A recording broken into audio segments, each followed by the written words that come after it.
Good evening and welcome to the August 9th, 2022 meeting of the Abington Board of School Directors. I note the attendance of all school board members with the exception of Mr. Allen, Mrs. O'Rourke, and Ms. Fazy.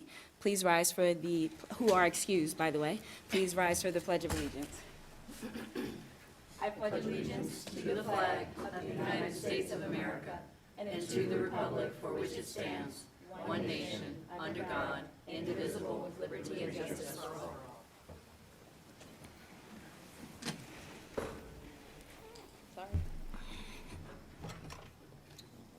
If this is your first board meeting or if you have been here before, we welcome you. This is a place where your voice is welcome and we treat others with dignity and respect.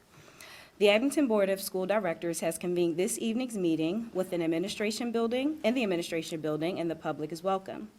In consideration of the health and safety of the school community, this meeting is also being broadcasted live on the Abington School District YouTube channel. This meeting is being recorded and will be accessible on the district's website and cable channel no later than Friday, August 12, 2022, to allow those members of the public who cannot participate to view the proceeding at a later time. Comments from citizens will be conducted in person and by phone. Information regarding participating remotely in public comment will be displayed on the screen at the time of public comment, and the board thanks the public in advance for your cooperation. Dr. Fetcher, at this time, are there any additional agenda items for this evening? No additional agenda items and no announcements. Thank you. Any additional agenda items to be brought up from my fellow colleagues? Thank you. We'll start with opening comments from board members. Ms. Frazier? I'd like to take this opportunity to say welcome back. It's a pleasure to be back, and I look forward to a productive year with you guys. Thank you. Mr. Kay? Again, welcome back too, and I love the photos. I think thanks to the administration for putting them up. It reminds us all of the reasons we're here. Thank you. Dr. Mowry? Welcome back, everyone, and also thanks for the redecoration. That's great. Mr. Muhammad? Welcome back. Hope everyone had a fantastic July, and looking forward to getting back to work. Thank you. Dr. Kleiman? I'm not going to say welcome back yet because I am not convinced summer is over, so it's nice to see everyone, but I will welcome you back in September, like a sane person. I also love the pictures, and I have just a funny story. In my family, I get these mixed tiles, which are like pictures that you order online, and they come with like a sticky on the back, and you put them on the wall, and I have them all over my house. And my kids always joke about like who makes the wall, and if we take a picture, they're like, oh, so-and-so made the wall. So now I feel like not only does that exist at home, but now students can come in and be like, did I make the wall? So this is fabulous, and I look forward to seeing a regular rotation of pictures, and they can all see if they actually made the wall or not. Dr. Fetcher? I have nothing at this time other than I am pleased and I appreciate the work of the staff to make this happen in 1 month. And I do believe that speaking on behalf of the administrative cabinet, we wanted to take a direction to ensure that we remind ourselves what our focus is here in Abington School District, and that's the children of Abington School District. I couldn't have said it better myself, so I won't repeat it. I will just say thank you for your efforts, and let's get started. I just want a point of clarification. Are we up and running, and is the link on the website? Before we get too far into it. It's running here. All right. Is there a link on the website for access? It's available on the key agenda topics and our YouTube channel, which is accessible via our homepage. Okay, great. Just wanted to make sure. Thank you. Thank you. And because you mentioned that, just making sure that anyone who is watching from home, you'll notice that there's closed caption now available, which means that there is a slight delay. So if you call in and there's a delay between me speaking and you speaking, I just thank you in advance for your patience. And at this time, we will open up the floor with comments from citizens. Comments from citizens are being conducted both in person and by phone. The phone number to participate in public comment is 267-715-3717 and is featured on the board. You will be able to join the meeting by calling in on your mobile or landline phone. So, Mr. Lutz, as we give that a minute, knowing that we do have a little bit of a delay, I would like to open the floor. If there are any comments from the floor, there are mics to the left and to the right of you. Please be sure to state your name and address.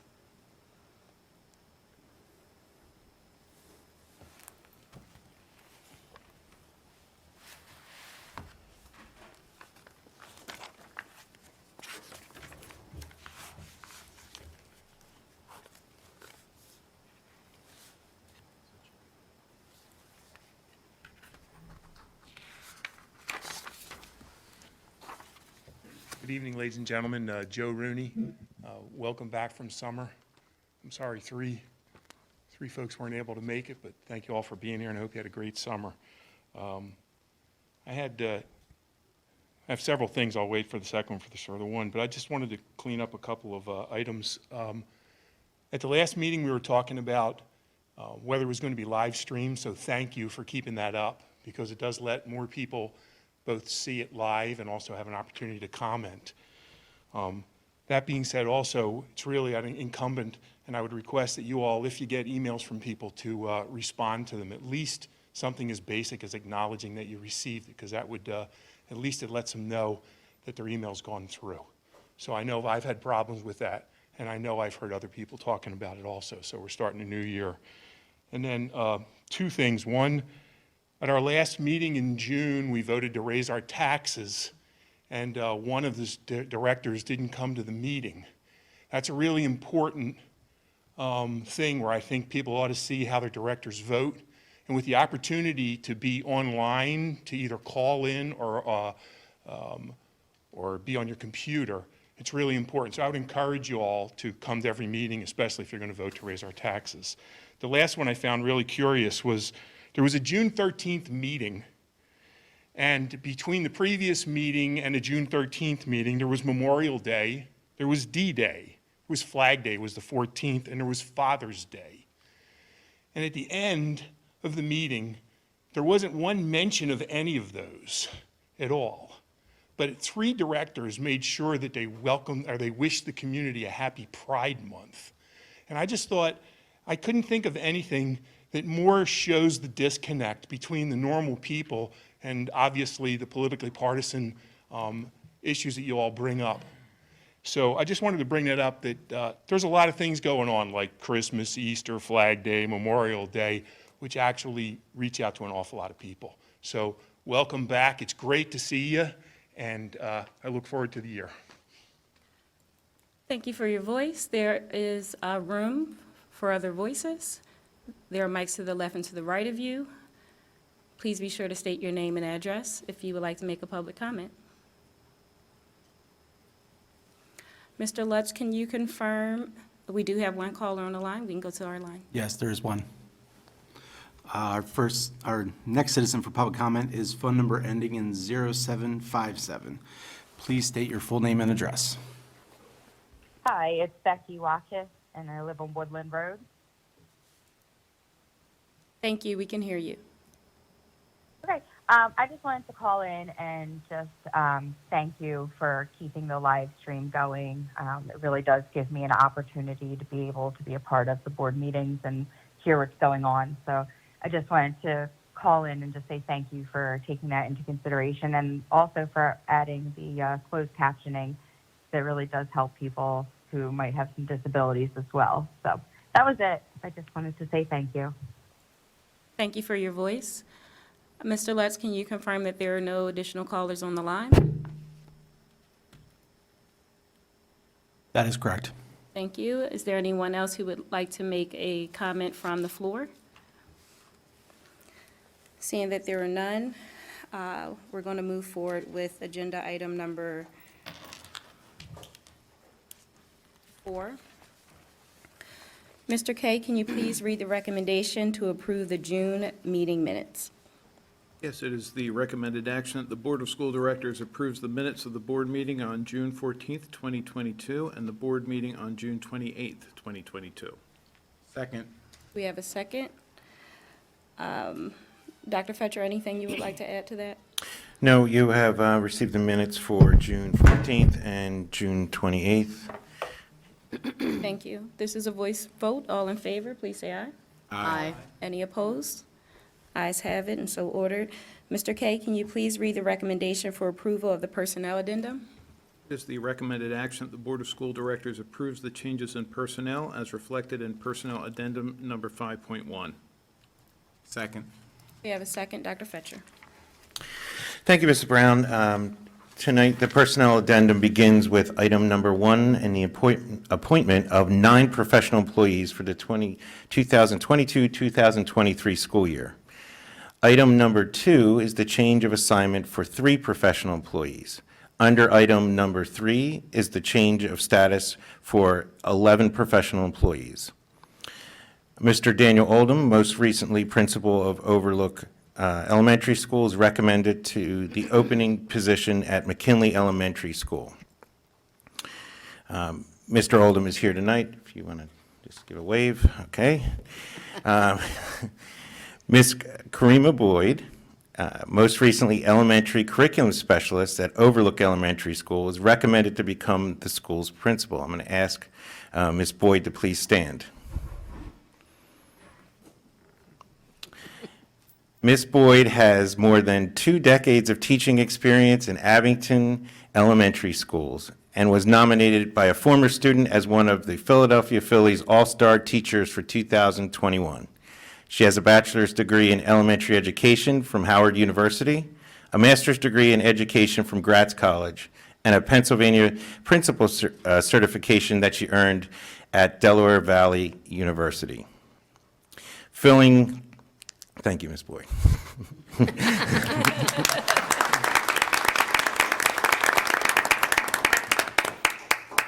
Filling Ms. Boyd's previous position as ECS at Overlook School is recommended to be Mr. Richard Welsh, who has most recently served at McKinley Elementary School's ECS. Ms. Tamika Holland, an itinerant mathematics teacher at Copper Beach and Highland Elementary Schools, is recommended to the role of ECS at McKinley Elementary School, where she previously spent 5 years as a teacher. I'm going to ask Ms. Holland to please stand.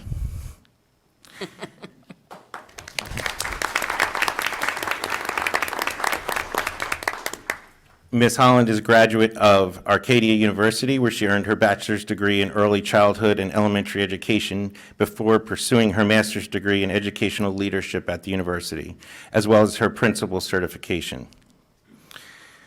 Dr. Robert Rosenthal, most recently supervisor of student services, is recommended to the director of pupil services. I'm going to ask Dr. Rosenthal to please stand.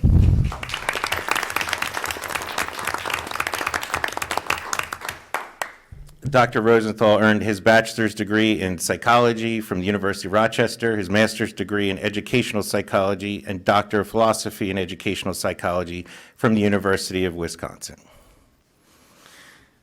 Okay.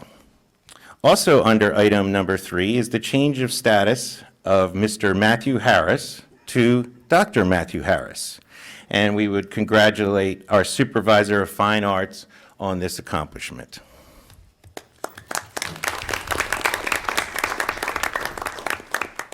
Under item number 4 is a request for leaves of absence for 7 professional employees. I bring your attention to item number 6 and number 17, and a retirement of Mr. Timothy Keller, the Science Department Chairperson at Abington Middle School, who has served the district for 30 years. Mr. Stephen Lupo, an art teacher at Abington Senior High School, who has served the district for 20 years. Ms. Barbara O'Neill, a mathematics teacher at Abington Senior High School, who has served the district for 30 years. And Mr. Marshall Myers, a bus driver who has served the district for 6 years. I bring your attention to the appointment of Mr. Michael Begley for the school police officer position. This position will assist in providing for security coverage in elementary schools along with Mr. Stephen Hockwin. Mr. Begley was most recently a senior supervisor special agent in the Executive Protection Detail for the Office of Attorney General. His career began with Montgomery County Sheriff Department before continuing as a patrolman and detective for the Abington Township Police Department and moving into a detective position for the Office of the District Attorney. The personnel addendum continues with the hiring of substitutes, compensation for curriculum projects, parent meetings, after-school tutoring, and support personnel items. In addition, under item number 21 is a request for additional staffing, which include 5 hall aides for Abington Senior High School. I can answer any questions that you may have. Thank you. Questions or comments from fellow board members? As always, congratulations to our retirees. We hope that you have a lot more life to live and that you enjoy it. To all the changes, those who are taking on roles as principal and specialist, and those who received their doctorate, congratulations to you. We are excited about the work that you are about to do, so thank you so much. If there's nothing else, this is a roll call vote. Ms. Frazier? Aye. Mr. Kai? Aye. Dr. Mowry? Aye. Mr. Mohammed? Aye. Dr. Kleiman? Aye. Mrs. Brown? Aye, ayes have it, and motion passes. Mr. Kay, can you please read the recommendation for permits for the use of buildings and grounds? The recommended action that the Board of School Directors approves the applications for permits for use of buildings and grounds as reflected in addendum number 6.1. All permits are subject to change per the provisions of the Health, Safety, and Instructional Plan pertaining to the COVID-19 pandemic. Second. We have a second, Dr. Fetcher. The permit addendum continues to reflect typical requests for buildings and grounds for meetings and other school events and activities for this time of year, including district athletics, choral, band, and instrumental activities. Also, please note the various permits that have been submitted for open houses. And, drum roll please, I bring your attention to field permit 11A for the class of 2023 commencement, which will be held on June 7th, 2023, with rain dates for June 8th and 12th. Excellent. Questions or comments from the board? That feels really far away, and I know it's going to be here like, I'm sure that the class of 2023 is excited that this item's on here this evening. oh yeah, for sure, absolutely. I'm excited for them, and I know they just took their cap and gown pictures not too long ago, too, so it was a very exciting year. Mrs. Young? Ms. Frazier? Aye. Mr. Kai? Aye. Dr. Mowry? Aye. Mr. Mohammed? Aye. Dr. Kleiman? Aye. Mrs. Brown? Aye, ayes have it, and motion passes. Mr. Kay, can you please read the recommendations for awards of contracts? It is the recommended action that the Board of School Directors approves the awards of contracts as reflected in addendum number 7.1. Second. We have a second, Dr. Fetcher. Thank you, Mrs. Brown. Tonight, for your consideration, we have 12 awards of contract, 5 contract change orders, and 1 Montgomery County School Entities Joint Purchasing Agreement. And they are, first, Business Analytics Software. This is for Forecast 5 Business Analytics Software. This would be used by our business office for budgeting purposes and predicting future outcomes and looking at our funds and providing for things in the future for future planning of facilities as well.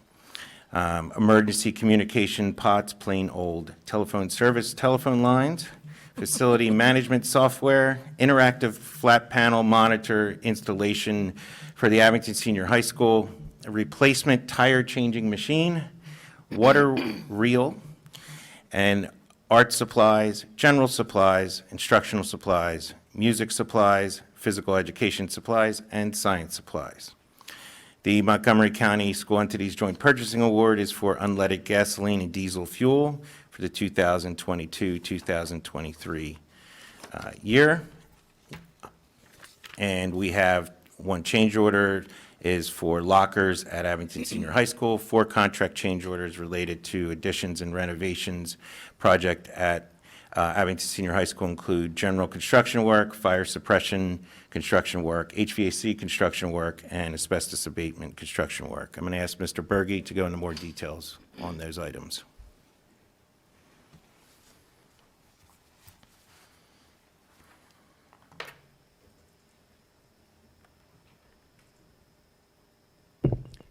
Thank you, Dr. Fetcher, School Board, Abington Community.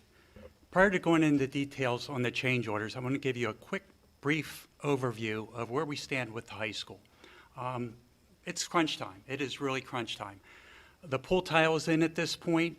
The curtain wall steel is up. That has been painted. Today they started hanging the curtain wall aluminum.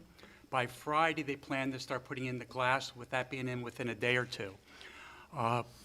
By Friday, if not early next week, that area will be sealed up. It can be cleaned, and water should start going into the pool, I would say about Thursday or Friday of next week. Area G, which is the classroom wing closest to Highland Avenue, for the most part, that is complete, as is Area F, which is the classroom area behind the auditorium. The ceiling tiles are in, floor tiles are in, walls are painted. Even some furniture is beginning to go in at this point. The one thing required for occupancy is the elevator in Area G. That is anticipated within the next 2 weeks. From there, what are the next steps? There will be a few items left after we get occupancy. So it will be ready for the kids to move in. Handrails are one item that's still out there, will probably be still hanging out there a little bit for the start of school. Some doors, some glass work, some signage will be out, but nothing to hold up occupancy.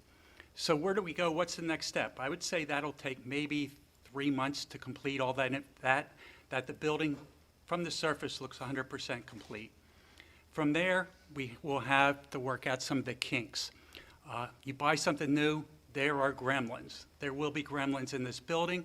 Most of it is covered under warranty. We have a 1-year warranty. Doors not working, HVAC not working. That'll be worked out over the next year. From there, we should be looking at a really nice building come next spring. It is nice now, but it'll be even better next spring when all this is over with. On change orders. The first change order is borough construction. The first item, miscellaneous masonry repair, and the second item, miscellaneous masonry repair. That is in Area G, again, the area closest to Highland. There were a number of cracks in walls, holes in walls. When chalkboards were taken down, there was a number of items found. So that was all replaced and repaired under under change order as an architect engineer initiated change order.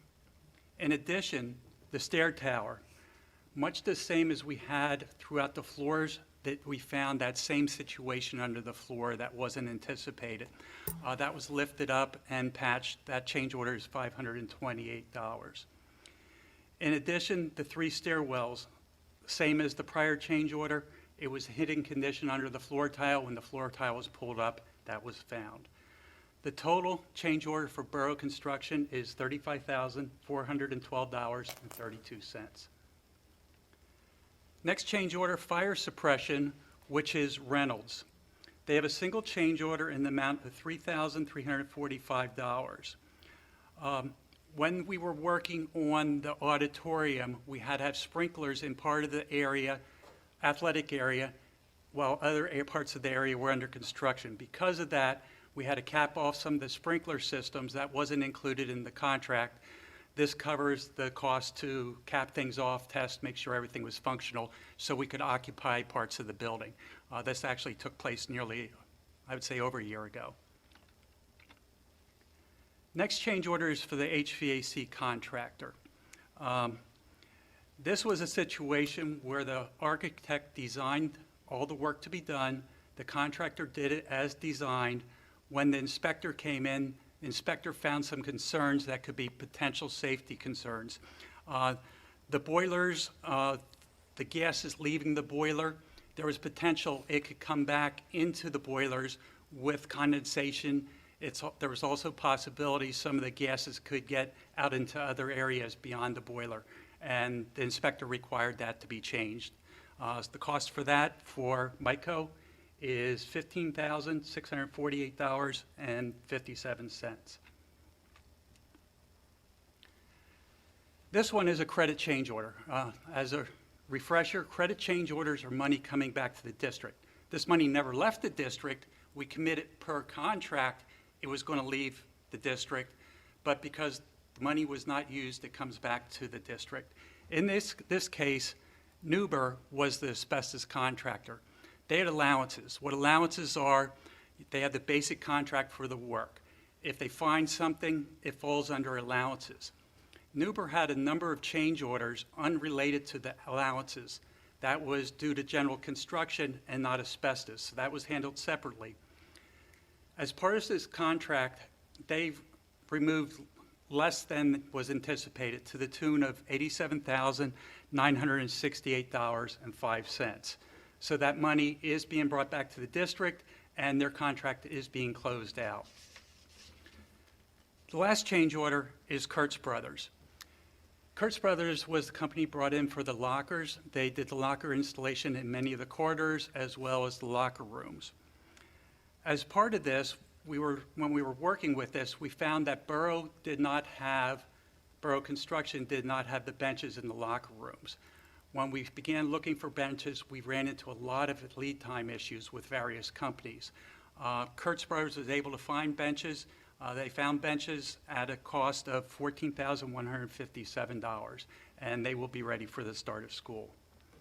So total of the change orders discussed tonight, the total is a credit back to the district of $19,405.16. It's just one real quick question before you go too far. The benches, you found that we didn't have them. Was that just an oversight in the layout, or what do you No, mean? the benches were part of the general contractor Borough's contract. Right. Borough turned back the lockers to us. They also turned back the benches, and that was an oversight. We did not see they turned back the benches, so we had to purchase benches, which ultimately ended up being less expensive as well. Okay, so we hadn't already paid them for the benches and they didn't show? No, we Okay. did not pay them for the benches. That was a credit that was given to Got us. it. Okay, thank you. And it was still less than them installing the lockers, because I remember distinctly the conversation of us using someone else because it was cheaper to go with the other company. So it's still cheaper, including the benches. Including the benches, it is still cheaper, correct. I don't have the exact figure. I believe it's That's, about... I don't need exact Okay, figure. perfect. Thank you. Okay, of the change orders, general contractor Borough, the change order tonight was $35,412. The total change orders for Borough to date is $1,486,490.85. For fire suppression, Reynolds, change orders tonight was $3,345. Their total change orders to date are $77,428. HVAC, Myco, the change order this evening was $15,648.57. Their total change orders to date are $223,171.50. The asbestos abatement contractor, Newber, with the credit tonight, as indicated, they had a lot of change orders for the floor removal, which didn't have anything to do with asbestos. Their change order tonight was an $87,968 credit. The total change orders to Newber with that backed out is $426,544.69. So total change orders to date are $5,590,118.16. That is 5.3% of the total contract. That's it for my presentation. We can answer any questions that you may have. Questions or comments from the board? The mics are open. The only comment I'd like to make is that it's still just worrisome to see that sort of a change order. I know in construction, there's only so much you can control, and I know they come in out and explain how things go, but it's definitely a hard number to swallow, especially with the things that have happened in the district between the soil and the pool wall and things like that. But it's, as I said to them before when they came out, it's just a frustrating situation to be put in when you believe it's going to be something and all these different things happen. But unfortunately, it's a reality of construction. I just have a Given that we're so close to the end of the project, do you anticipate there being a number of additional change orders? I mean, I know it's hard to predict, but given that we're sort of at the home stretch, can we assume that there won't be too many? There are currently a number of change orders that are still outstanding. There are delay change orders that are under negotiation. There is also a soil issue from, I believe, 2019 that is still under negotiation. The total change orders currently outstanding, including those, is approximately $2,100,000. As I indicated, they are still outstanding. The delays, the soil issue is approximately $1.8 million. So that's where we stand with probably about $300,000 still under negotiation and not sure where that's going to go. Dr. Fetcher, could I just ask you to remind us what the contingency budget was at the start of the project? Yes, I'm going to ask Mr. Lionetti to go through the numbers. We had approximately 3% or 2.7, I believe it was $2.7 million for contingency. You can see that with the approved change orders, we're at twice that figure presently, and that's not including the figures that Mr. Berge just shared with you. Thank you. And as far as timing of opening the building, Mr. O'Donohue, we may still be in negotiations with these individuals and open the building. Is that correct? Oh, absolutely. So that could go on for some time. Any additional questions or comments from the board? Did I understand you to say earlier that HVAC would be up to par by the spring? Did I misunderstand? HVAC is fully functional, absolutely fully functional. You find things as time, HVAC, I view it as being a robot. There are literally thousands of microcomputers there. There's all kinds of sensors. It's all custom programmed. Everything is working, air quality, everything is flowing. We're finding little inconsistencies. The chillers are making some noise that we can't figure out. Not affecting anything, but it's making noise. There are sometimes 3 thermostats in an area.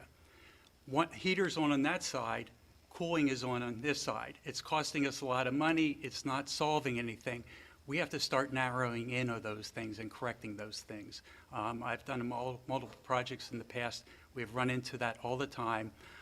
But dampers, air quality, I see no issues.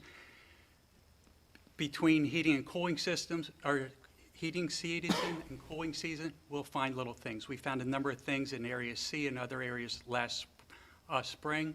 This fall, we're going to be finding things as well, and they're corrected within a matter of days, if not quicker.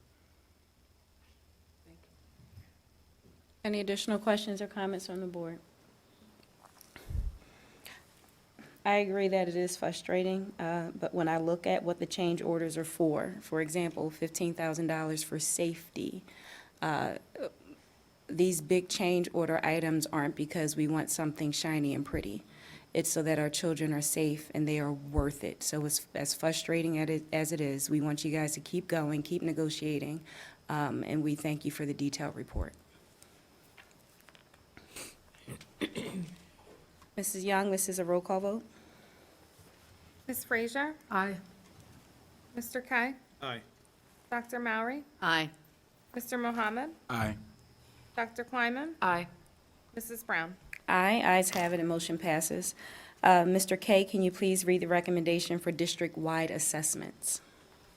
It is the recommended action that the Board of School Directors approve the district-wide assessment program, thereby providing representational consent for this method of collecting information about students, with the stipulation that parents or guardians be provided written notification of the name and purpose of each assessment to be administered as attached in addendum number 8.1.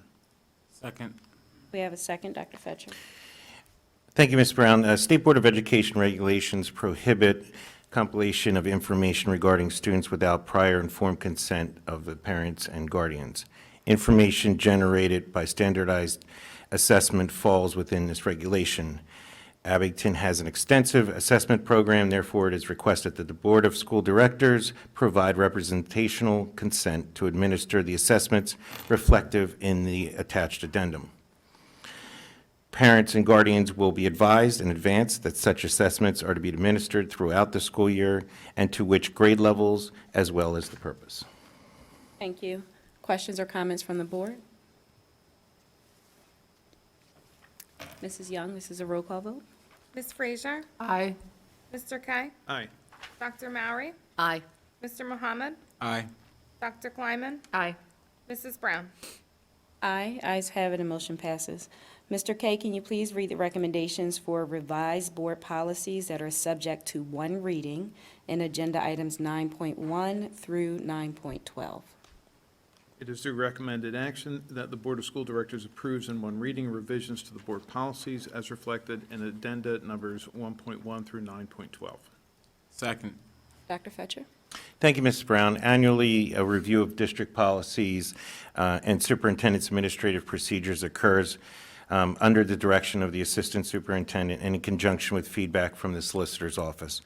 14 policies are being presented for approval of revision. 12 of the policies are being presented for approval in one reading, as they have only non-substantive changes. 2 policies will be presented for their first reading with recommended approval at the August 23rd board meeting. I'm going to ask Dr. Melchor to please review those policies.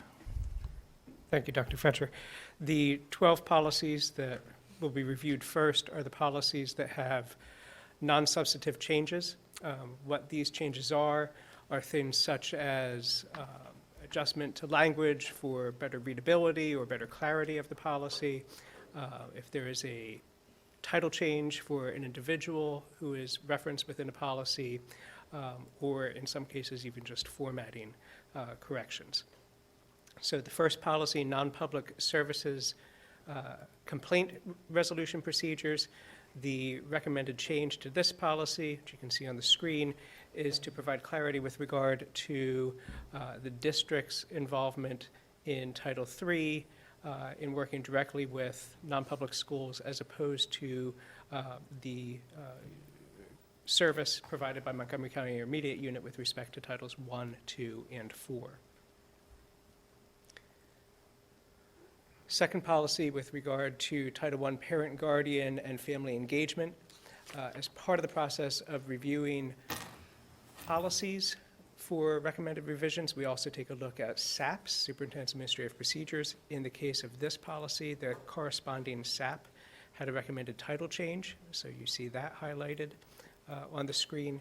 Also throughout this policy, there were some recommended revisions to language to improve readability and location within this policy of different pieces of information. The spirit and content remains the same. We just improved upon the flow of the information, and in the case of what's shown on the screen as one example, improved clarity as far as where an individual can find information. So rather than just noting that it's found on the district's website, providing specifically where on the website, in this case, on the Teaching and Learning Department's page, so that individuals can better locate information. With regard to curriculum, there are 4 policies with recommended revisions. First, for classroom libraries and library materials, the recommended revision is to replace references to books to references to reading materials, since classroom libraries and school libraries include a variety of materials in addition to books, magazines, and other publications for students to read. Course placement and selection, as a result of the grade span reconfiguration that has occurred and the transition from Abington Junior High School to Abington Middle School, anywhere within policies where there was a reference to junior high school, we need to make a change to middle school, and that is what is occurring in this policy. Information regarding curriculum and instruction. We revised the language to reference utilization of learning management systems in addition to classroom websites. This would refer to things such as our Skyward Student Information System, Google Classroom, and other types of online resources that are presently in use with students. Finally, instructional materials in the curriculum section. There was a reference to gym suits. We have provided a recommended revision to just refer to attire appropriate for physical education, since we do not require a specific gym suit for students. In the human resources section, harassment by and of district employees, this is just a formatting change for consistency with regard to bulleting of information.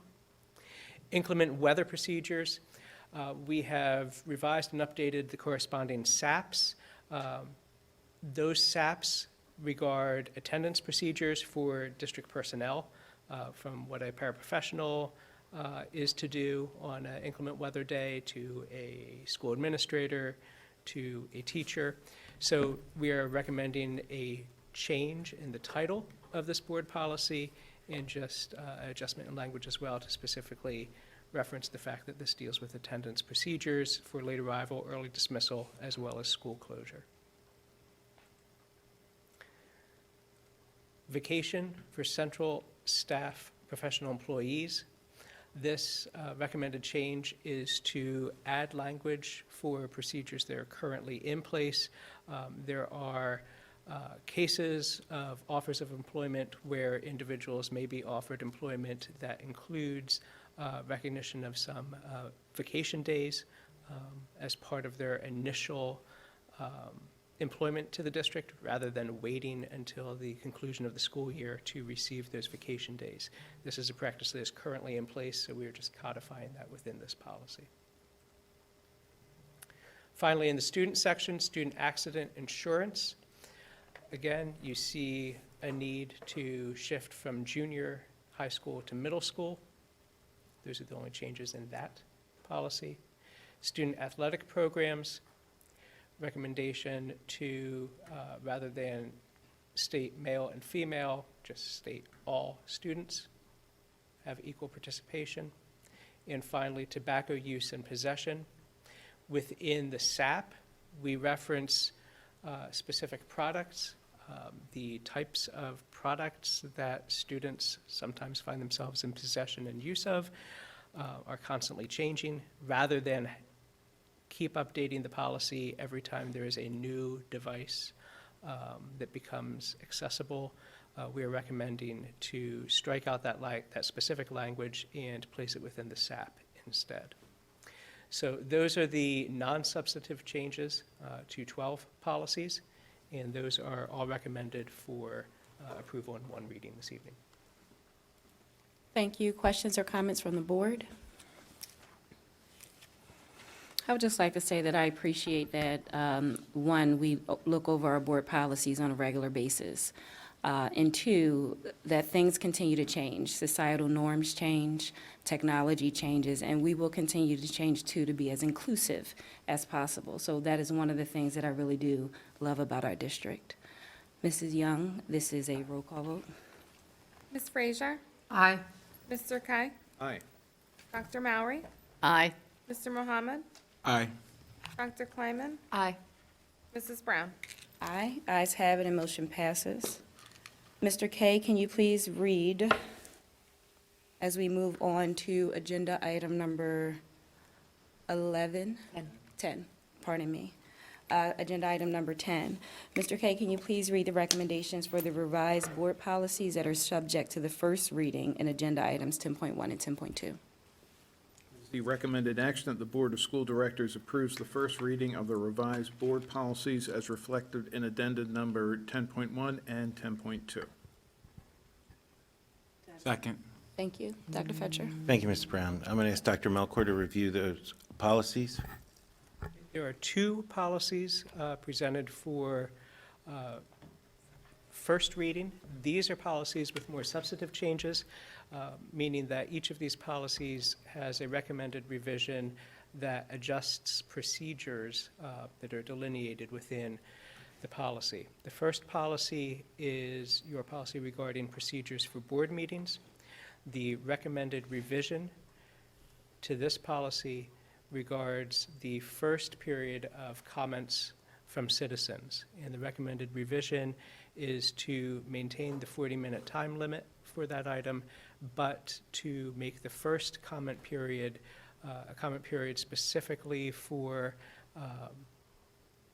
items that are on the agenda. It would also put into place a procedure for citizens signing up in either the boardroom or online prior to 7:15 PM on the day of the board meeting if they wish to make a comment. You gotta be kidding me. The second policy recommendation for revision regards student substance abuse. The recommended revision to this policy, the district is engaged in a number of activities, particularly at the secondary level, with regard to restorative practices, implementation of peer mediation, school-based youth aid panels, and providing alternatives to student exclusion from school. The policy regarding student substance abuse currently calls for any student who is in possession, use of, or distribution of substances to be immediately suspended from school, removed from school, with that exclusion being a suspension up to potentially expulsion from school.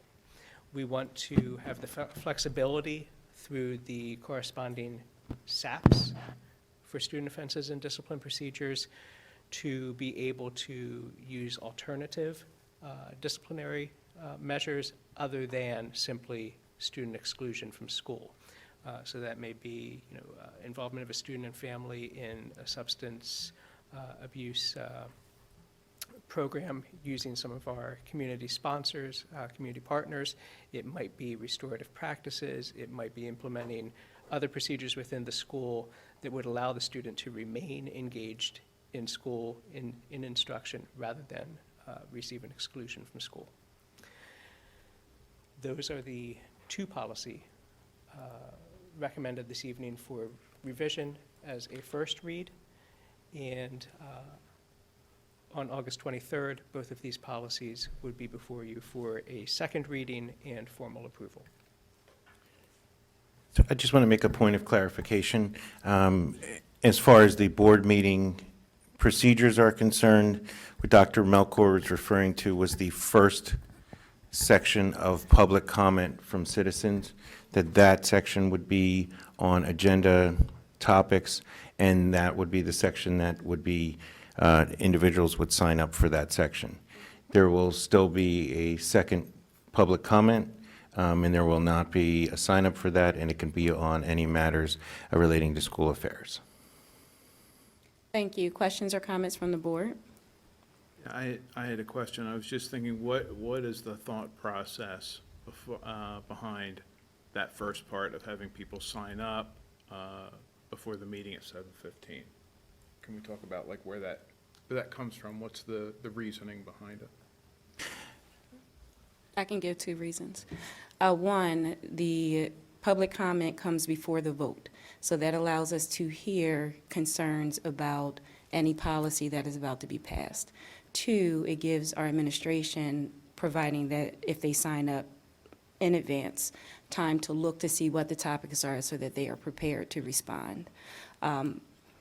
Three, it doesn't eliminate anyone from being able to call and express any concerns that they have through public comment. It just reserves the first section for agenda items. So if somebody walks in and starts listening and wants to say something, they will be precluded from speaking in that first section. Say that one more time, I'm So sorry. if somebody who comes in and, just sits in the meeting and realizes what the agenda is and hasn't done anything before 7:15, that stops them from being able to speak at that first group. According to how this is written, yes. It does read at the end, except at the discretion of the president.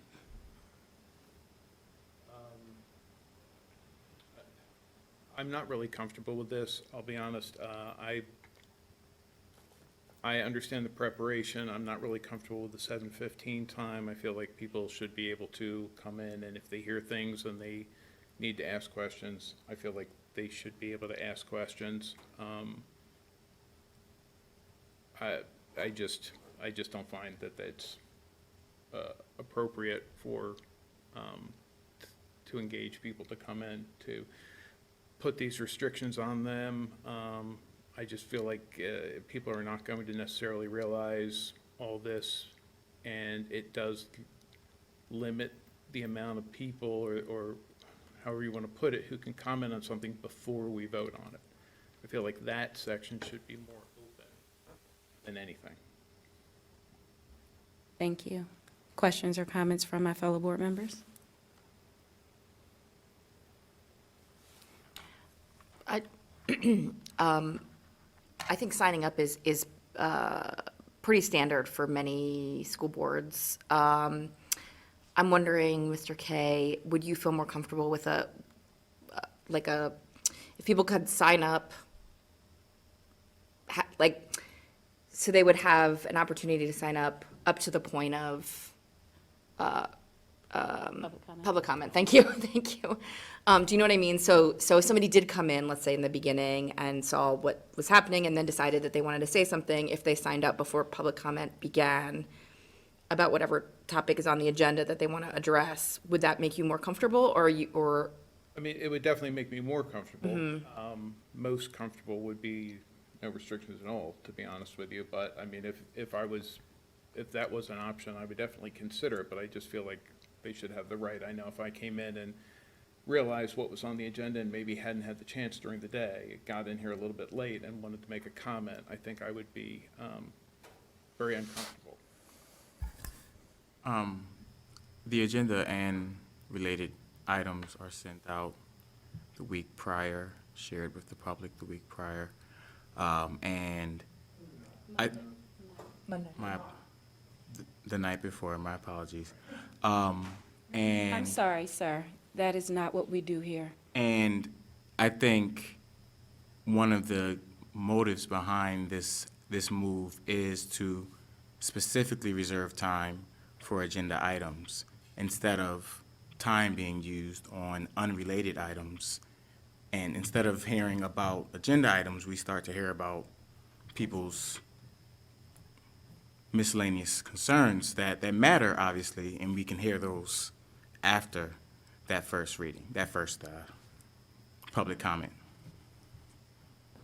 I just feel like it should be open. It's just a personal feeling. I just don't think there should be any limitation to being able to come in here and talk. Dr. Fletcher? I also, I want to bring back to our discussion on live streaming and the concern of topics that can come out on live streaming without editing capabilities or without us being able to edit pieces of information about sensitive student information or whatever that may be brought forward. So I think that having people sign up for specific topics will place those topics, and if there is a topic that's on the agenda, that is an opportunity for us to remind individuals that this is live broadcasted. We have taken that into consideration with continuing the live streaming. We've had concerns about live streaming and things that have been said within this room to anyone who's out there, in violations of privacy for students and quite frankly, some safety concerns. And that is one of the thinkings behind this as well. So I just wanted to point that out, that was one of the thoughts of discussion that we've had in moving back to a decision to live stream. We've investigated various ways to, do a delay with a censor should things be stated that would fall into those categories. And quite frankly, as a school district, it's beyond our capabilities, and financially, I wouldn't recommend it either. Any other questions or comments from the board?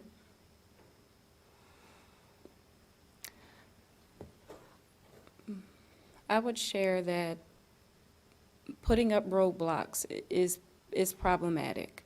What I do like about this, the only portion that I like about this, is leaving the first public comment to be centered around agenda items, because it is the only time for citizens to comment prior to a vote. So the question for me, for my individual vote, is how do I promote that so the voices are heard for the vote? And other concerns, there's time and space for that. Is that a matter of me saying that prior to public comment and hoping that people honor that? Or is it a matter of it being policy? And that is what I have been sort of struggling with leading up to this point. I share your perspective, Mrs. Brown. I think, I agree with you, Mr. Kay, that I would probably want it to allow for more people to participate. I am, however, comfortable. I don't have a problem with the sign up at all, and I'm certainly comfortable with a policy that the first public comment period is to be focused on agenda-related items, so that we get the feedback from the public about things we're going to be voting on, and then certainly later on allow for any topic to come up. But I think it does allow us to focus our energy on the agenda items of that particular meeting, and then allows us to consider other areas of concern. And there have been meetings in which issues that were not on the agenda took some time away from agenda items.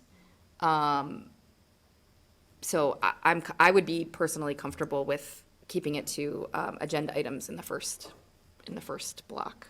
And I'm very comfortable with signing up first and last block. I mean, people have to state their name and address anyway. I think for the live streaming, it does help us manage, I think, the process of folks calling in. I don't know technically if the process includes us sort of reaching out to people in a particular order as they sign up, or I don't know exactly, Dr. Fetcher, what the implementation of that was going to look like.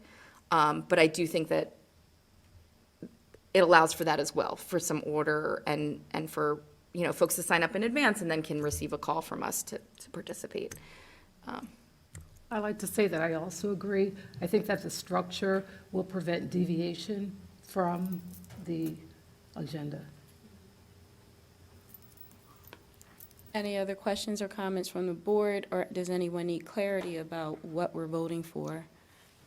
Yeah, I would like some clarity, because if we are in agreement that we'd like to make changes to this, what would be the process for managing that? Like, would this be a first reading and then we would make changes and then re-vote, or, just clarity on that process would be helpful. Because it takes 2 readings, can you provide clarification? If there is a motion to change what is proposed, you could vote on that this evening, and that would be the first read. And then you would have your second read at the next meeting, and it would go into effect. If there are substantive changes between now and the second meeting, in August, that would make that the first reading of that policy, and it would then, unless you gave an exception to your policy, would take 2 additional, that reading and 1 more, making it effective, I guess, September. So if there is a proposed amendment or change to the policy, that could be voted on up and down this evening,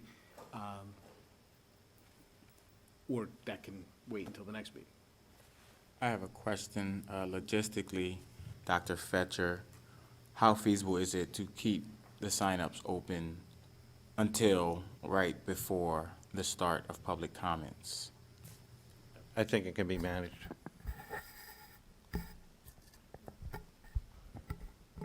Any other questions or comments from the board? I'm sorry, sir, public comment is agenda item number,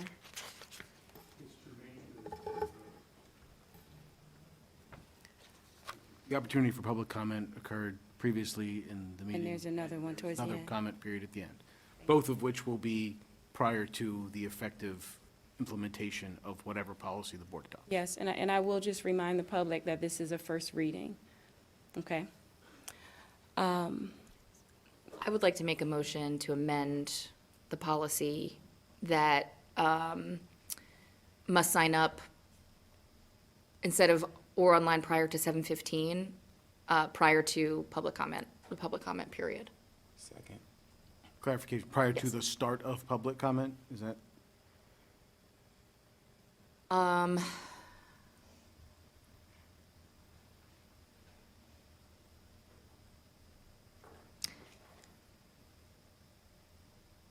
just thinking about the implementation. I'm sorry, I'm not trying to be difficult. I'm just thinking that if somebody during the comment period makes a statement to which another person would like to respond or react to from the public, and has not yet signed up.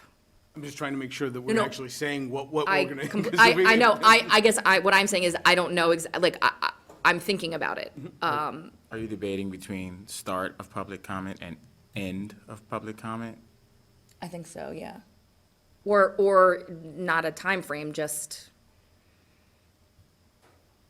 like a sign-up sheet that would require you to sign up to talk about agenda items, I guess up until the end of public comment. May I make a suggestion? Please. I would suggest that, I would recommend to you, based on the discussions that we hear this evening, that we change the policy to say the first portion of public comment is for agenda topics, and that we explore whether or not we'd like to look into the sign-up further at a later time. I think at this point, there's a lot of various questions, and I don't feel comfortable recommending that to the board without those questions answered, or the logistics specifically of that. I'm comfortable just recommending that we focus the first section, that you focus the first section on agenda topics, and that we explore, in the future, whether or not some type of sign-up or point of order can be done to that. So that would be my recommendation for that, but I cannot make that as a motion, as So moved. I'm not a voting member. So it's a motion to essentially modify the draft by eliminating the shaded language and maintaining the strike-through language. Yes. Accepting the strike-through and removing the shaded language. Yes, I think that's right. That's Before I my say yes, intention. I'm double Yes, reading. yes. Pardon me for a second. And if we do come back with language regarding the start or end time, then we would go through another first reading and then second reading at later board meetings. Yes. So is that your motion to amend? Yeah, yes, yes, sure, yes, that's my motion to amend. We have a second for that motion to amend. Second. Just for clarification, because I want to make sure everyone knows what you are voting on. We are voting on amending this so that it reads that the first public comment, not verbatim, will be for agenda items, and the second one would be open for regarding school, any matter regarding school affairs. Is that, any other questions of clarity for that? Okay. First vote would be then be whether or not to approve the amendment, and then you would vote on the amended, the two policies presented as first readings. So first vote would be the amendment. Correct. This first vote is to amend. Ms. Frazier? I'm sorry, can you confirm whether we had a second or not? Yes, we did. Thank you very much. Mrs. Young? Ms. Frazier? To amend, That's a yes? yes, I'm sorry, yes. Mr. Kay?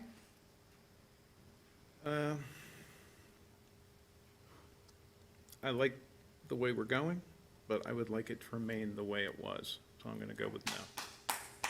Dr. Murray? Aye. Mr. Mohammed? Aye. Dr. Kleiman? Aye. Mrs. Brown? Aye. Ayes have it, and it has been amended. Mrs. Young, this is another roll call vote. Ms. Frazier? Aye. Mr. Kay? No. Dr. Mowry? Aye. Mr. Mohammed? Aye. Dr. Kleiman? Aye. Mrs. Brown? Aye, motion passes for this first reading to be passed.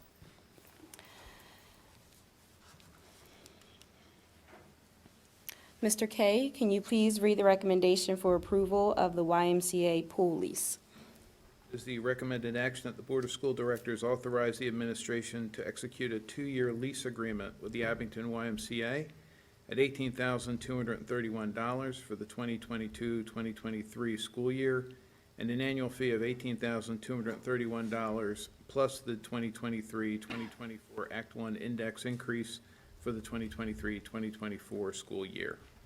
Second. We have a second. Dr. Fetcher. Thank you, Mrs. Brown. From the 1990s through August 31st, 2020, Abington School District had a lease agreement in effect with the Abington branch of YMCA for after-school and weekend non-school related programming for Abington Senior High School, the Abington Senior High School pool. As the Abington Senior High School additions and renovations project is coming to a conclusion, Dr. Melchor reached out to the Willow Grove branch of the YMCA to determine if there was an interest in resuming the rental. The YMCA is interested in resuming the rental for a period of September 1st, 2022 through August 31st, 2024. The lease agreement will detail the basic schedule for the use of the pool by the YMCA for evening and weekend use during the school year and daytime and evening use during the summer months. This resolution seeks approval for the district to enter an agreement with the Willow Grove branch of YMCA. Thank you. Questions or comments from the board? Mrs. Young? Ms. Frazier? Aye. Mr. Kay? Aye. Dr. Mowry? Aye. Mr. Mohammed? Aye. Dr. Kleiman? Aye. Mrs. Brown? Aye, ayes have it. Mr. Kay, can you please read the recommendation for approval of the lease agreement for the MCIU for early intervention? It is the recommended action that the Board of School Directors authorizes the administration to enter into an agreement for the operation of an early intervention program with the Montgomery County Intermediate Union, MCIU, for the 2022-2023 school year. Second. We have a second. Dr. Fetcher. This resolution will authorize the district to enter a formal agreement with the MCIU for the use of instructional spaces in this building, at the administration building, for early intervention. Thank you. Questions or comments from the board? Mrs. Young? Ms. Frazier? Aye. Mr. Kay? Aye. Dr. Mowry? Aye. Mr. Mohammed? Aye. Dr. Kleiman? Aye. Mrs. Brown? Aye, ayes have it, and motion passes. Mr. Kay, can you please read the services for Abington School District Special Education Program? It is the recommended action that the Board of School Directors authorizes the administration to contract with Pediatric Therapeutic Services, PTS, for the provision of applied behavior analysis, ABA, services, occupational therapy, OT, physical therapy, PT, and speech and language services for the district's special education program for the 2022-2023 school year for up to $625,000 for ABA, OT, PT, and speech and language services, including during ESY if needed. Second. We have a second. Dr. Fetcher. This item is for contracted services for our special education program. Tonight, I'm going to ask Ms. Capitola, our Director of Special Education, to review. Yes, thank you, Dr. Fetcher. Students in our school district who are in programs such as autistic support, life skills support, and emotional support require various therapeutic services as included in their IEPs. Our staff and our students require the support of a couple agencies. One is Pediatric Therapeutic Services, who provides board-certified behavior analysts, registered behavior technicians, occupational therapists, speech therapists, and physical therapists to provide not only direct services to our students, but also consultation and training to our staff. The second agency that we would like to continue contracting with is CTC, which is Children's Therapy Services, and they also provide various physical therapy and occupational therapy to half of the schools in our district. Thank you. Questions or comments from the board? Mrs. Young? Ms. Frazier? Aye. Mr. Kay? Aye. Dr. Mowry? Aye. Mr. Mohammed? Aye. Dr. Kleiman? Aye. Mrs. Brown? Aye, ayes have it, and motion passes. Mr. Kay, can you please read the recommendation for approval of OT and PT services for the special education program? Is the recommended action that the Board of School Directors authorizes the administration to contract with Children's Therapy Center for the provision of occupational therapy and physical therapy for 2022-2023 school year in an amount not to exceed $450,000. Second. We have a second, Dr. Fetcher. Ms. Capitola, is there anything you'd like to add there? No, that is the second agency that I previously described. Thank you. Questions or comments from the board? Mrs. Young? Ms. Frazier? Aye. Mr. Kay? Aye. Dr. Mowry? Aye. Mr. Mohammed? Aye. Dr. Kleiman? Aye. Mrs. Brown? Aye, ayes have it, and motion passes. Mr. Kay, can you please read the recommendation for approval of consulting services for students with visual impairments? Is the recommended action that the Board of School Directors authorizes the administration to contract with Envision CVI Consulting for the provision of cortical vision services in an amount not to exceed $5,000. Second. We have a second, Dr. Fetcher. Is there anything to add, Ms. Capitola? Only that our services in this area have decreased over time as our vision support teacher has become more certified in providing these services to our students. Any questions or comments from the board? Mrs. Young? Ms. Frazier? Aye. Mr. Kay? Aye. Dr. Mowry? Aye. Mr. Mohammed? Aye. Dr. Kleiman? Aye. Mrs. Brown? Aye, ayes have it, and motion passes. Mr. Kay, can you please read the recommendation for approval of age of beginner services with the MCIU? Is the recommended action that the Board of School Directors approve payments to the Montgomery County Intermediate Unit for age of beginner services for the 2022-2023 school year for costs associated with early intervention services in an amount not to exceed $120,000. Second. We have a second, Dr. Fetcher. Ms. Capitola? Yes, thank you, Dr. Fetcher. An age of beginner student is a student who is age eligible to enter kindergarten, but the parent chooses to keep the child for one extra year in early intervention. As we don't have those numbers just yet, there's typically 5 to 7 students that remain in early intervention, so that is an estimated cost. Thank you for that information. Any additional questions or comments from the board? Okay. Mrs. Young? Ms. Frazier? Aye. Mr. Kay? Aye. Dr. Mowry? Aye. Mr. Mohammed? Aye. Dr. Kleiman? Aye. Mrs. Brown? Aye. Ayes have it, and motion passes. Mr. Kay, can you please read the recommendation for approval of project access?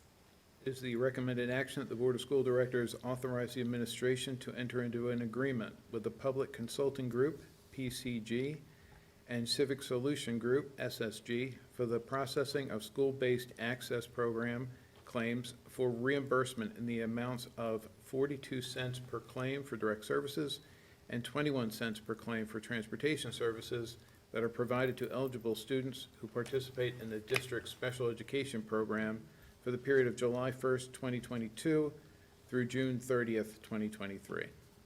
Second. We have a second, Dr. Fetcher. Thank you, Ms. Brown. This item is for the annual agreement for the processing of school-based access program reimbursement claims. Thank you. Questions or comments from the board? Mrs. Young? Ms. Frazier? Aye. Mr. Kay? Aye. Dr. Mowry? Aye. Mr. Mohammed? Aye. Dr. Kleiman? Aye. Mrs. Brown? Aye, ayes have it, and motion passes. Mr. Kay, can you please read the recommendation for instructional materials adoption? Is the recommended action that the Board of School Directors, in accordance with Sections 508 and 803 of the Pennsylvania School Code, adopt new textbooks and/or instructional programs for the subjects, courses, and levels reflected in addendum numbers 15.1. Second. We have a second, Dr. Fetcher. Yes, we are requesting the adoption of these instructional materials to expand the use of the 3 programs that are already in place. Thank you. Questions or comments from the board? Mrs. Young, this is a roll call vote. Ms. Frazier? Aye. Mr. Kay? Aye. Dr. Mowry? Aye. Mr. Mohammed? Aye. Dr. Kleiman? Aye. Mrs. Brown? Aye, ayes have it, and motion passes. Mr. Kay, can you please read the recommendation for confidential student matters? The recommended action that the Board of School Directors approves the confidential student matters as reflected in addendum number 16.1. Second. We have a second, Dr. Fetcher. Keeping in mind the confidentiality of student matters, they can answer any questions that you may have. Questions from the board? Mrs. Young? Ms. Frazier? Aye. Mr. Kay? Aye. Dr. Mowry? Aye. Mr. Mohammed? Aye. Dr. Kleiman? Aye. Mrs. Brown? Aye, ayes have it, and motion passes. Dr. Fetcher, any other additional reports or items to be brought about? Yes, I provide the conference attendance and professional leaves reports for your information. I would like to bring attention to 5 individuals, including myself and Dr. Christopher Brown, who presented at the DVCEE Belonging Through Dignity Summer Conference. Thank you. I'm sorry I missed the DeVacy conference, but I know that you guys represent it well, as you always do. Any other questions or any other agenda items or business to be brought up by my fellow board members?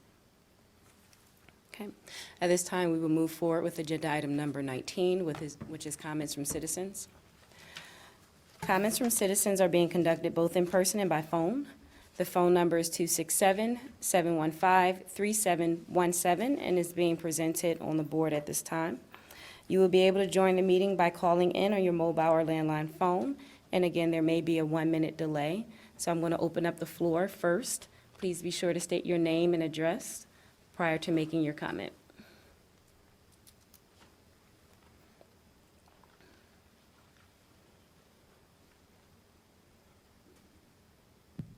When does my time start? He said now. So start now, please.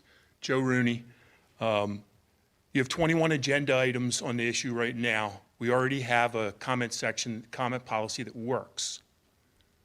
You all know that already. I don't understand what it is trying to limit free speech. And what about equity and inclusion?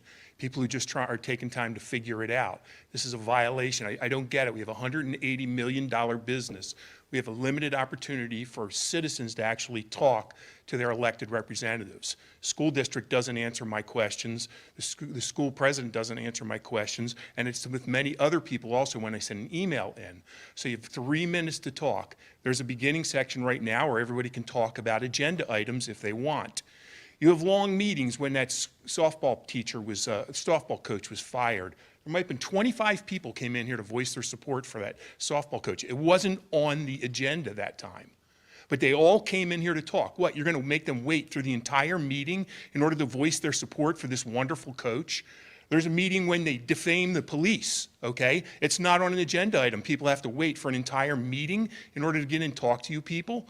You're elected to listen and to respond. Mr. Kay, thank you very much for standing up for that.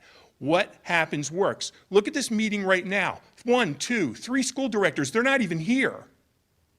They're not even here to listen and vote and see what's going on. They haven't read what's going on. At least 2 of the school directors right now didn't read the agenda items before because their questions weren't prepared. They were making their questions up on the fly. One school director doesn't even realize when the agenda item comes out for people like me to look at it, or anybody else. You all aren't doing your due diligence. All you want us to do is shut up. 3 minutes at the beginning, 3 minutes at the end. I'd like extra time. Wait till you see what happens, okay? It's at the president's discretion.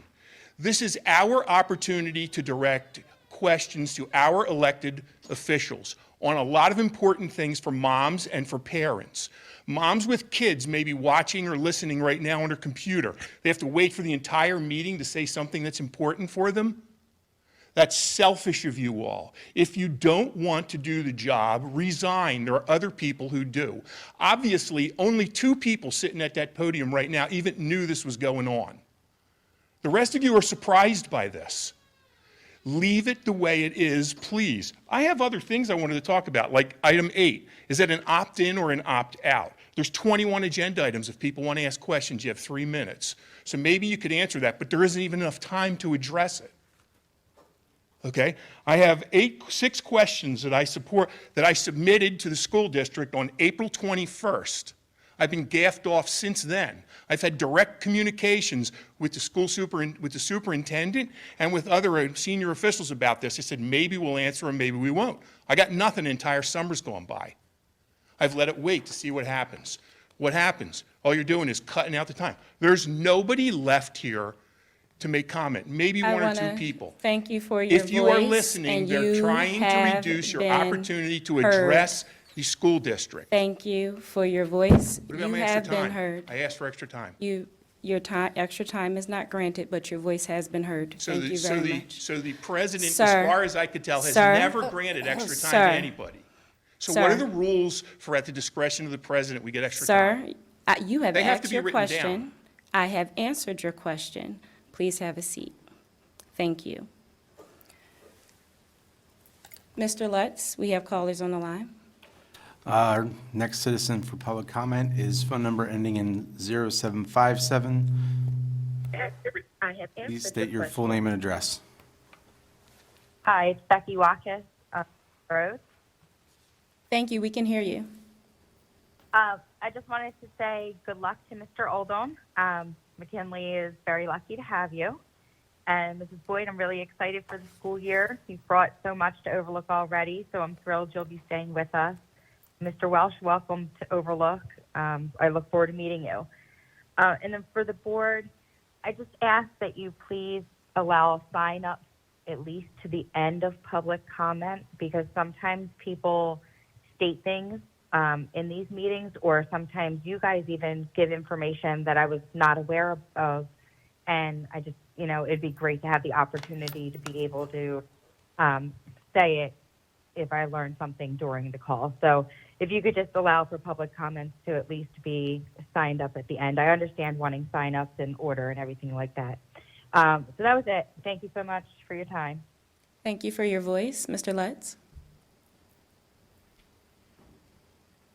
Our next citizen for public comment is phone number ending in 6158. Please state your full name and address. Hi there, good evening. This is Barbara Ann Schwartz on Susquehanna Road. Yes, we can hear you. Thank you.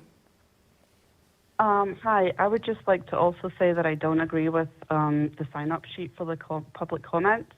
I think that the power trip that a couple of the board members are on is very dangerous, and I think that before too long you'll be wanting to get rid of the public comments altogether. However, that is not why I called in tonight. I initially called in because I want to say a big thank you to Dr. Fetcher, Mr. Oldham, Mr. Berrios, Mr. File, and Mr. Palmer, amongst other people. I want to say a huge thank you to you guys for initiating the link crew at the senior high. I believe there's also some kind of crew being initiated at the junior high as well. I want people to know that Dr. Fetcher has listened to our concerns about bullying over the past couple of years that he's been superintendent. He's listened to us, he has heard us, and he is doing stuff about it. And I couldn't be happier about the stuff that he's bringing in. And I'm looking forward to a good school year for everybody. Thank you. Thank you for your voice. Mr. Lutz, can you confirm that there are no additional callers on the line?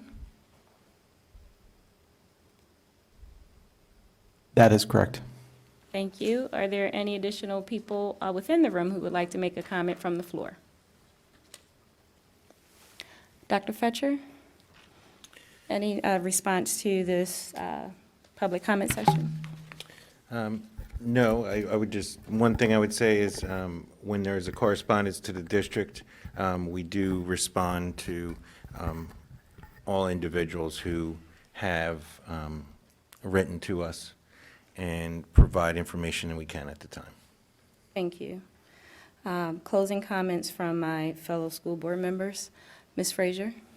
Yeah, I'd like to say that one day this summer, I visited the Rooted Tree Camp, and the kids were involved in many activities.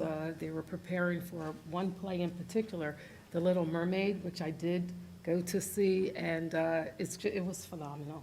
And it's an asset to the Abington community. Indeed. Mr. Kay? No, thank you. Dr. Mowry? Nothing at this time, thank you. Thank you. Mr. Muhammad? Nothing at this time. Dr. Kleiman? Thank you, everyone, for being here. I'm excited for a new school year. I'm particularly excited for my kids to go back to school so that maybe there will be some food left in my house. And I just wanted to, one issue that continuously comes up is when some of our colleagues are unable to attend our meetings. I know that each and every one of you takes this job very seriously. I know that you prepare for every meeting. I know that you come with questions both before, during, and after meetings. And I also know that we all have very busy lives with a million things going on, and we all work and have families. And so I appreciate that we work as a team so that if some of us are unable to be here due to other obligations, that the rest of us carry the load, and then are willing to do so when we can't make it. So I appreciate each and every one of you and the time and effort that you put in. And when you aren't here, I always know that it's for good reason, and I respect the fact that you have other things going on in your lives. So I just wanted to thank you for that. Thank you. Dr. Fetcher? First, I'd like to congratulate those who are retiring this year, and I have personally had the opportunity to work with everyone who was retiring this evening. I don't know what that says about me, but I congratulate them and wish them the best healthy and relaxing retirements. To that end, I'd like to also congratulate those individuals who have been hired and or promoted within the Abington School District. I am constantly amazed at the talented individuals in our school district and the continuation of their skill set and growing through educational opportunities, but also into leadership positions and to see that growth among individuals. I am fortunate.